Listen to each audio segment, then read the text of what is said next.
What's going on, guys? It's JC Tech and Finance here. If you're trying to decide whether you should get the M1 Mac Mini or wait until the rumored next generation Mac Mini, then this video is for you. Spoiler alert, unless you're a professional, then you probably shouldn't buy or wait for the next generation Mac Mini. Watch until the end of the video to hear all the reasons why. Right after this.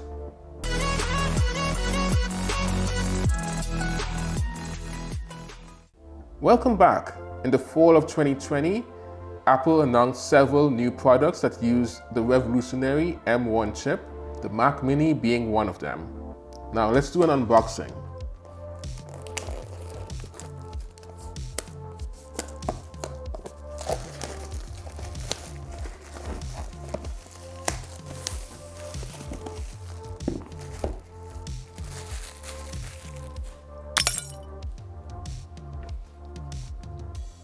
Okay, so inside you have the Mac Mini, which sits on top of everything else.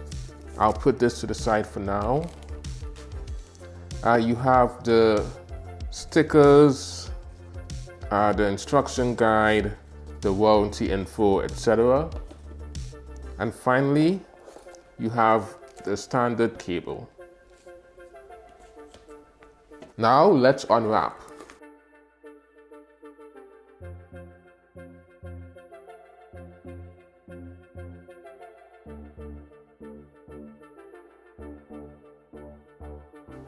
So as you can see, the Mac Mini is very petite. Let's take a look at the ports. You have the power button, the power port, the Ethernet port, the two USB-C Thunderbolt connections, the HDMI port, two USB-A ports and a microphone jack, along with the vent for a fan. The form factor for the M1 Mac Mini is pretty identical to the older Intel Mac Mini.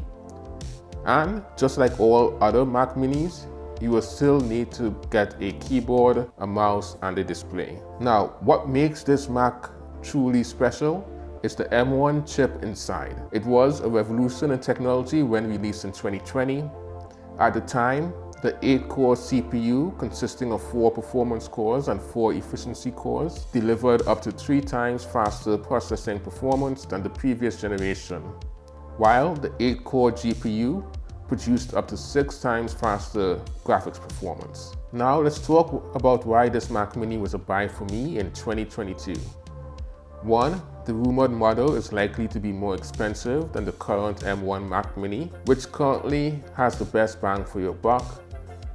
This M1 Mac Mini can be bought for as little as $650 brand new or $550 renewed. The new Mac Mini is likely to be redesigned, and normally that would be a big deal if you were carrying the Mac Mini around outside the home. However, the Mac Mini is a desktop computer and most people will not be looking at it. Who cares whether a PC is silver or purple or has square edges or rounded edges if it spends 100% of the time on the desk? Next, my old Intel MacBook was starting to show its age and I needed a new computer, and the M1 Mac Mini has become well known for its speed. I think most people shopping for a Mac would fall into this category of having an older computer that needed updating. You don't want to wait 6 months if you have a need for it now. Next, it still has the best I/O for Mac. It's nice not having to use a dongle. And finally, because this computer is so efficient, it will likely last for a long time. This is due to the fact that it just doesn't run hot, no matter how much it's taxed. A side benefit is that it also runs very quiet. And finally, of course, there are always some negatives. And one of the biggest negatives that I've heard is that there are reports of a Bluetooth connectivity issue where keyboards and mice don't automatically reconnect to the computer when turning the computer on from standby mode. All in all, for the average user who is looking to replace their computer, I would highly recommend the M1 Mac Mini rather than waiting for what could be a more expensive version of this machine. If you like this video and want to keep up with the latest reviews, please be sure to like, comment, and subscribe to my channel. This is JC Tech and Finance, signing out.